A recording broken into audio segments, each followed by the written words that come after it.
Oh, bonjour. Vous venez écouter une histoire d'un ancien temps? Alors, dans ce cas, installez-vous confortablement et prêtez-moi une oreille un court instant pour un conte d'antan. Laissez-moi vous conter les histoires d'un assassin numéro 1, les amandes royales. Bonjour à vous, je suis... Non, il est mieux pour vous et moi de ne pas le savoir. Mais laissez-moi vous raconter mes histoires passées dans ma vie de tueur.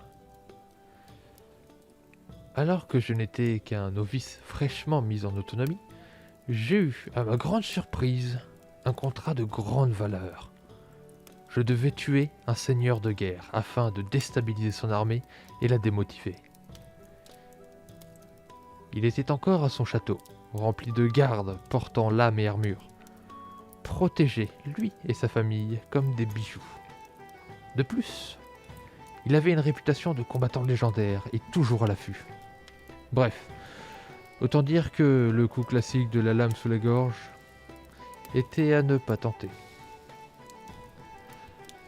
La bâtisse où il se terrait ne m'aidait pas non plus. Peu de fenêtres ou toits ouverts. Bien sûr, prudent comme il était. En temps de guerre, il ne sortait point pour chasser ou s'amuser. Je me rongeais les ongles pendant le temps qui passe à me demander comment le tuer. Je l'observais jour et nuit, à m'en rougir les yeux de fatigue. Me mêlant aux serviteurs, cuisiniers, et enfin, j'ai trouvé son goûteur. Avant chaque repas, son goûteur goûtait tout, absolument tout.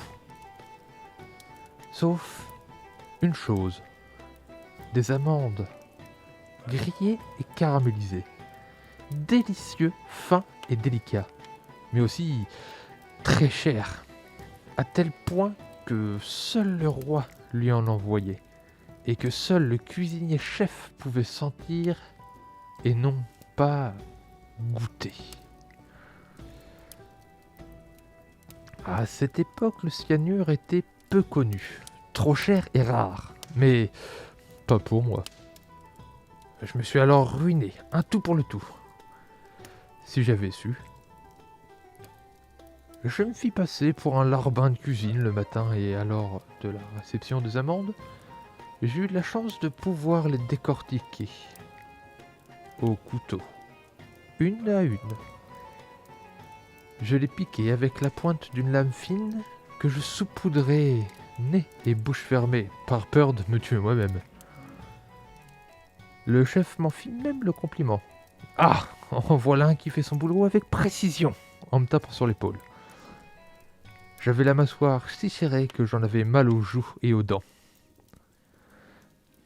La tâche finie, je les ajouta au caramel, comme me demanda le chef, et je devais attendre. Attendre. Je voyais déjà l'incident arriver. Une vapeur qui tuerait le cuisinier, un serviteur mourrait par gourmandise, ou un rat qui par malchance aurait mis la main sur un butin empoisonné. Mais rien.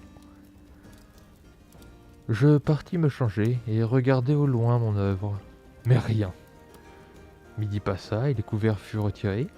Je voyais les enfants du seigneur partir jouer et sa femme quitter la table sans sourciller. Puis vint la fin d'après-midi, alors que le seigneur et sa famille écoutaient les demandes de son peuple, que, soudainement, ça commença. Mais pas comme je le pensa. Alors qu'un pauvre gueux remerciait le seigneur pour sa protection, le premier fils du seigneur toussa fort, qui, tout le monde, le regarda. Puis une gerbe de sang sortit de sa bouche sans que personne comprenne ce qui vient de se passer. Vint le tour de la mère qui se jeta sur son fils mort. Elle posa jambe à terre pour le prendre dans ses bras et tomba dessus dans un bruit horrible de gorge pleine de sang. Le seigneur prit son épée et en un éclair Ses yeux devinrent rouges et sa respiration se coupait à chaque reprise de pas qu'il faisait. Il s'écroula fermement devant ses gardes impuissants. La foule commença à crier de panique alors que les gardes étaient tout aussi déroutés. Mon visage, pris par la surprise de voir toute la famille tomber, me rendit aussi innocent que le reste du peuple. Je partis loin de tout soupçon et sans problème. Une mission accomplie. Son armée était découragée, mais aussi terrifiée. Moi, je fus triplement récompensé.